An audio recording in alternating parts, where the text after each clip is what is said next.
एक व्यक्ति है जिसका नाम राजेश, जिसकी उम्र 35 साल है। वो अपने घर का खर्च चलाने के लिए, अपने बच्चों का पालन पोषण करने के लिए दिल्ली जाता है कमाने के लिए। लेकिन शुरुआत में जो काम करता है उसे तो बहुत अच्छा लगता है, लेकिन बाद में वही काम उसके लिए कुछ ऐसा हो जाता है कि पूरी सोशल मीडिया पे तेजी से वायरल होने लगता है। आखिर दिल्ली में राजेश के साथ हुआ क्या था, पूरी कहानी इस वीडियो में बात करने वाला हूं। बस लास्ट तक बने रहो और देखते रहो। नमस्कार दोस्तों, मैं विजय शंकर पाल। इस वीडियो को लाइक करना, चैनल को सब्सक्राइब करना। रोजाना शाम को 7 बजे हमारी एक नई वीडियो आती है, तो चैनल को सब्सक्राइब करके बेल आइकन को जरूर दबा लेना। बाकी आप लोग कहां से हमारी वीडियो देखते हैं कमेंट जरूर किया करिए। नेक्स्ट वीडियो में आप सभी का नाम जरूर लूंगा। तो चलिए स्टार्ट करता हूं। आज की जो सच्ची घटना सुनाने जा रहा हूं, ये है दिल्ली का। राजेश नाम का एक व्यक्ति जिसकी उम्र 35 साल है, ये झारखंड के रांची का रहने वाला है। इसके परिवार में इकलौता ये होता है कमाने वाला। इसके छोटे भाई हैं, इसके पिताजी हैं और घर पे इसकी पत्नी, 2 बच्चे हैं। लेकिन ये मजदूरी काम किया करता था, यानी गांव में जो भी दिहाड़ी मजदूरी मिल जाया करती थी उसको किया करता था, उसी से अपने घर का खर्च चलाया करता था। लेकिन उससे घर का खर्च अच्छे से नहीं चल पा रहा था, क्योंकि किसी दिन काम मिलता था गांव में, किसी दिन नहीं मिलता था। दिन के 300 साढ़े 300 रुपए मिलते थे, उससे घर का खर्च थोड़ा बहुत चल रहा था। लेकिन जिस दिन काम न मिलता उस दिन तो फिर भूखे ही रहना पड़ जाता। लेकिन अब राजेश को लगता है कि मुझे बाहर चलना चाहिए कहीं पर कमाने के लिए, क्योंकि गांव के कुछ लड़के दिल्ली में आकर के काम कर रहे थे। तो उसे लगता है कि गांव के लड़कों के पास फोन किया जाए और उससे उन लोगों से बोला जाए कि दिल्ली में हमें भी काम दिला दो। तभी उसके ही गांव का एक लड़का है जिसका नाम मुक्खन है। मुक्खन दिल्ली में ही काम किया करता था, दूसरों के यहाँ बर्तन धुलने, झाड़ू पोछा करने का काम किया करता था। महीने का 10 से 15 हजार रुपए कमा लिया करता था। भले ही कम पैसे मिलते थे, लेकिन जब इकट्ठा पैसा मिलता था तो वो समझ में आता था, किसी काम में लगता था। तो मुक्खन के पास राजेश फोन करता है और बोलता है कि भाई, मुझे भी काम की तलाश है, मुझे भी कोई काम दिला दो, मैं भी दिल्ली में आकर के काम करना चाहता हूँ। आखिरकार मुक्खन जब राजेश की बात सुनता है, मुक्खन जिसकी उम्र 32 साल है, वो राजेश को बोलता है कि ठीक है, आओ दिल्ली में मैं तुम्हें काम दिला दूंगा। अब क्या था, रांची स्टेशन जाता है राजेश और ट्रेन पकड़ता है और वहां से सीधा दिल्ली आ जाता है। दिल्ली आने के बाद मुक्खन के कमरे पर जाता है। मुक्खन उसके लिए अलग अलग जगहों पे काम ढूंढ रहा था, लेकिन काम मिल नहीं रहा था। धीरे धीरे 3 दिन बीत जाते हैं। आखिरकार एक जगह काम मिल जाता है। एक मुखिया होते हैं जो कि कपड़े का व्यापारी ही होते हैं, यानी थोक विक्रेता होते हैं। कपड़े अच्छा खासा, यानी लाखों में उनकी आमदनी थी। और उनकी पत्नी थी जिसका नाम निशा, बेटी थी जिसका नाम पायल, जिसकी उम्र 17 साल, जो कि एक माने जाने स्कूल में पढ़ाई किया करती थी।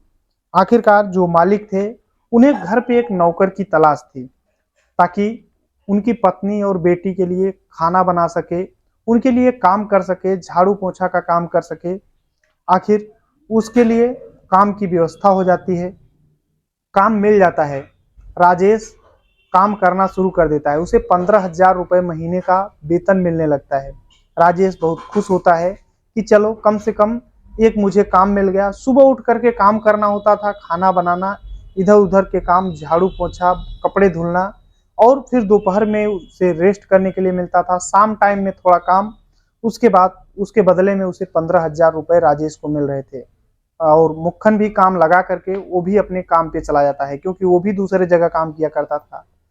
आखिरकार जो राजेश है बहुत खुश होता है और मुक्खन को धन्यवाद देता है कि भाई तुमने मुझे काम दिला दिया, अब मैं भी अच्छे से काम कर सकूंगा। आखिरकार राजेश बेहद ईमानदार व्यक्ति होता है, वो अपना काम शुरू कर देता है, अच्छे से काम करता है। जो मालिक है और मालकिन, मालकिन की बेटी, सभी खुश होते हैं उसके काम से कि देखो कितना ईमानदार है, न ही आज तक एक पैसे की कभी चोरी किया और न ही कोई गलत काम किया। आखिर सभी खुश रहते हैं। समय धीरे धीरे बीत रहा होता है। एक दिन जो मालकिन निशा है, वो राजेश को बोलती हैं कि राजेश, रात का टाइम होता है, राजेश अपने कमरे में सो रहा होता है, तभी निशा उठ करके राजेश के कमरे में जाती है और बोलती है कि राजेश क्या कर रहे हो। तभी जो राजेश है उठकर बैठ जाता है और बोलता है कि मैं बस सो रहा था। तभी राजेश बोलता है कि मेरे शरीर पे मालिश कर दो, मेरा जो सिर है दर्द कर रहा है। आखिर राजेश पहले हिचकिचाता है कि ऐसे कैसे मैं कर पाऊंगा, लेकिन जब मालकिन बोलती है तो करने लगता है, मालिश करने लगता है। कुछ ही देर बाद मालकिन जो है राजेश से बोलती है कि राजेश मेरे साथ तुम शारीरिक संबंध बनाओ, फिजिकल रिलेशन बनाओ। लेकिन राजेश जब इस तरीके की बात सुनता है तो डर जाता है कि कहाँ ये करोड़पति मालकिन है और कहाँ मैं एक नौकर, ये सब मैं नहीं कर पाऊंगा। तभी निशा बोलती है कि देखो, अगर तुम मेरे साथ शारीरिक संबंध बनाते हो तो उसके बदले में मैं तुम्हें, तुम्हारी जो सैलरी 15,000 है उसको मैं 20,000 कर दूंगी और तुम्हें सुख सुविधा हर एक चीज मिलेगी। जैसे हम लोग रहते हैं उसी तरीके से तुम भी रहोगे। और अगर तुम ये ऑफर नहीं एक्सेप्ट करते हो, जो 20,000 तुम्हें मैं सैलरी दूंगी, अगर तुम एक्सेप्ट नहीं करते हो, मेरे साथ संबंध नहीं बनाते हो, तो मैं जो तुम्हारे मालिक हैं उनसे तुम्हारे बारे में गलत बोल दूंगी कि ये गलत लड़का है और फिर तुम्हें हम काम से निकलवा देंगे। राजेश जब इस तरीके की बात सुनता है तो वो भी तैयार हो जाता है। आखिरकार निशा जो उसकी मालकिन होती है उसके साथ संबंध बनाता है, लेकिन जब एक दिन संबंध बनता है तो रुकने का नाम ही नहीं लेता। अब रात का जैसे ही टाइम होता, निशा अपने कमरे से निकलती, सीधा राजेश के कमरे में आती है और रात भर रहती, क्योंकि जो मालिक है कपड़े का थोक विक्रेता, ये अपने काम के सिलसिले में 10 से 15 दिन बाहर ही रहा करता था। कभी कभी आता 1-2 दिन के लिए, अक्सर बाहर रहता था। अब जब ऐसे ही चलने लगता है, अब राजेश जो है अपने कमरे में न सो करके सीधा मालकिन के कमरे में जाकर सोया करता था। धीरे धीरे करके 1 महीने बीत जाते हैं प्रक्रिया, और राजेश भी बहुत खुश था कि चलो बहुत अच्छा चल रहा है।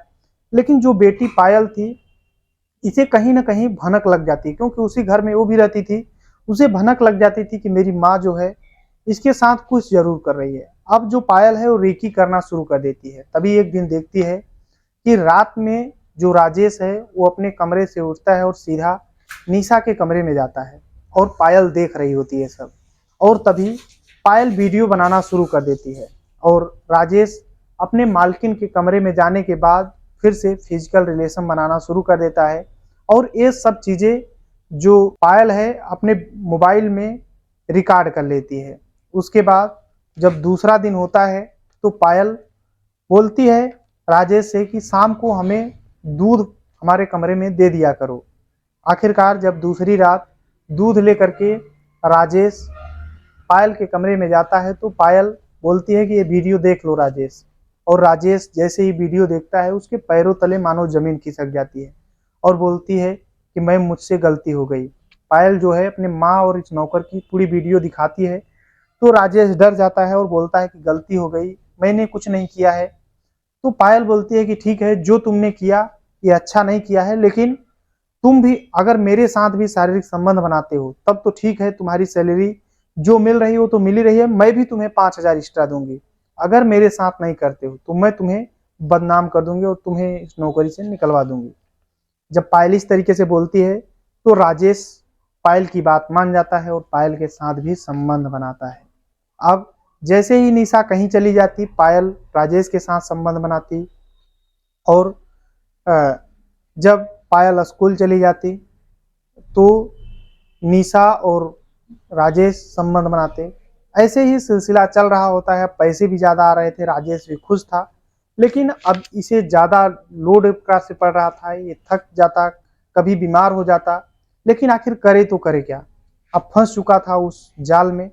एक दिन राजेश जो है वो बोलता है निशा से कि मेरी तबीयत खराब है, मैं बाहर सोना चाहता हूँ, ये सब मैं नहीं कर पाऊंगा आज। तो निशा भी बोल देती है कि ठीक है। बाहर सो जाता है राजेश और निशा अपने कमरे में अंदर से बंद कर लेती है। तभी पायल आती है, बोलती है कि देखो, मैं तो तुम्हें छोड़ूंगी नहीं, तुम्हें शारीरिक संबंध मेरे साथ बनाना ही होगा। आखिरकार राजेश बेबस हो जाता है और पायल के साथ शारीरिक संबंध बनाता है। लेकिन जैसे ही दूसरा दिन होता है, राजेश के मोबाइल पर एक फोन आता है और फोन पे बताया जाता है कि तुम्हारी माँ जो है इस दुनिया को छोड़कर जा चुकी है। राजेश जैसे ही इस तरीके की बात सुनता है रोने लगता है, रोते हुए अपने मालकिन से और पायल से बताता है कि मेरी माँ जो मुझे पाल पोस करके इतना बड़ा की, वो इस दुनिया को छोड़कर चली गई है। मैं उसके अंतिम संस्कार में जाना चाहता हूँ। आखिरकार जो निशा और पायल दोनों बोल देती हैं कि ठीक है, उसे पैसे भी देती हैं और बोलती हैं कि तुम चले जाओ। लेकिन तभी जो मालिक है, निशा का पति, वो आ जाता है और बोलता है कि नहीं राजेश, तुम्हें नहीं जाना है। अगर जाना है तो तुम्हें अपने जगह पे किसी न किसी को रख कर ही जाना होगा, क्योंकि यहाँ पर काम है, कौन करेगा। आखिरकार जो राजेश है वो अपने दोस्त मुक्खन के पास फोन लगाता है और बोलता है कि मुक्खन, कोई लड़का हो तो मेरे काम की जगह पे 15 दिन के लिए यहाँ पे लगा दो, और उसके बाद मैं आ जाऊंगा तो फिर मैं करने लगूंगा। मुक्खन बोलता है कि यार मेरा भी मालिक जो है कहीं गया है 15 दिन के लिए, और मैं फ्री हूँ। अगर मैं आ जाऊं तुम्हारे काम पे, तो राजेश खुश होता है, बोलता है कि ठीक है मेरे काम पे आ जाओ, 15 दिन बाद मैं रिटर्न आ जाऊंगा। आखिरकार मुक्खन को अपने काम पर लगाकर राजेश घर चला जाता है। लेकिन जब मुक्खन अपने काम पर लग जाता है तो दिन भर काम करता है, लेकिन रात का जैसे ही टाइम होता है, निशा मुक्खन के कमरे में पहुंचती है और बोलती है, जैसे जिस तरीके से राजेश के साथ पेश आई थी उसी तरीके से बोलती है कि तुम्हें मैं परमानेंट कर दूंगी अगर मेरे साथ शारीरिक संबंध बनाते हो। तुम हमेशा के लिए मेरे यहाँ काम करोगे और तुम्हारी सैलरी भी मैं डबल कर दूंगी। आखिरकार मुक्खन भी, जिसकी उम्र 32 साल, वो भी उस निशा के साथ संबंध बनाने लगता है। लेकिन जैसे ही 2-3 दिन बीतते हैं, जो पायल है वो मुक्खन को बोलती है, क्या तुम्हें पता नहीं है, शाम को मैं दूध पीती हूँ, तुम मेरे कमरे में रोजाना शाम को दूध दे दिया करो। आखिरकार मुक्खन दूध लेकर जाता है और पायल के साथ भी संबंध बनते हैं। मुक्खन भी बेहद खुश था, वो भी सोच लिया था कि मेरी ड्यूटी तो परमानेंट हो गई है, और वो मालकिन और उसकी बेटी के साथ संबंध बनाता। ऐसे ही थोड़ा टाइम बीतता है, 15 दिन जब बीतता है तो राजेश फिर से अपने घर से वापस आ जाता है और मुक्खन को बोलता है कि मुक्खन, अब तुम अपने काम पे चले जाओ, मैं अपने काम पे लग जाता हूँ। लेकिन अब मुक्खन जो है, उसे सैलरी भी डबल मिलने लग गई थी और खुशी भी अपार, जो कि किसी को ना मिलती हो। अब मुक्खन उस काम को छोड़ने से इनकार कर देता है, बोलता है कि मालकिन से पूछ लो, मैं यहाँ पर परमानेंट हो चुका हूँ। राजेश मालकिन से पूछता है तो मालकिन बोलती है, राजेश तुम मुक्खन जहाँ काम करता था वहां पर चले जाओ, अब यहाँ पर मुक्खन को ही रहने दो।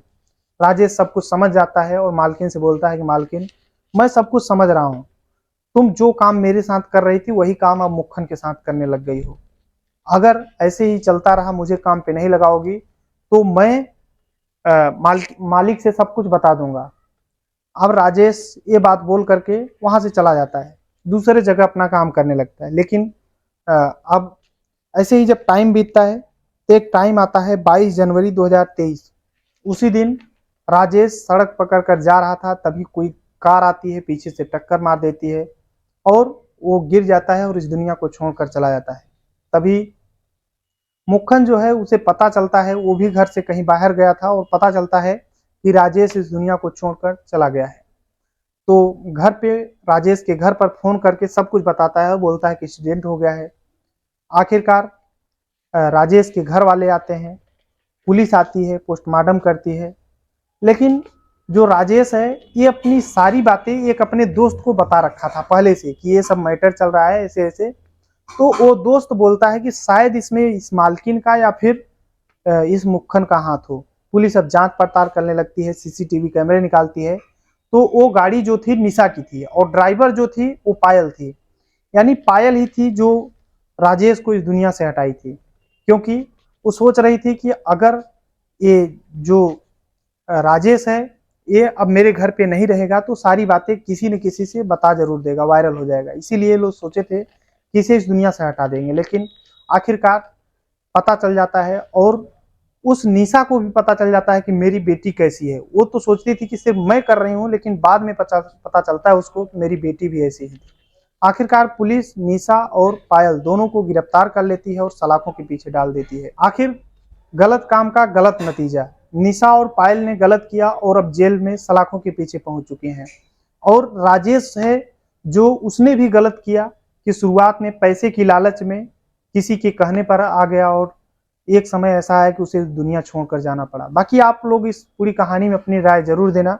ये पूरी जो कहानी है, सुनाने का उद्देश्य किसी को परेशान करना है, दुख पहुंचाना है, बल्कि आप सभी को जागरूक करना है। जहां भी रहें अपना और अपनों का ख्याल रखें, सुरक्षित रहें। चलते हैं आज के कमेंट की ओर। तो सनी वर्मा है, हसम अली हैं, लल्लू शर्मा जी हैं जो कि दौसा राजस्थान से रहने वाले हैं, शुभम मंगोलकर हैं, और वो बोलते हैं कि भाई प्रूफ दिखाओ जो वीडियो बनाते हो सही है या नहीं। तो भाई आप नाम सर्च कर लो गूगल पे, सब कुछ रियलिटी दिख जाएगा। विनय कुमार जी हैं, डॉक्टर ए.के. अग्निहोत्री हैं जो कि प्रयागराज उत्तर प्रदेश से हैं। सभी को तहे दिल से शुक्रिया। मिलते हैं इस वीडियो में, तब तक के लिए जय हिंद, वंदे मातरम।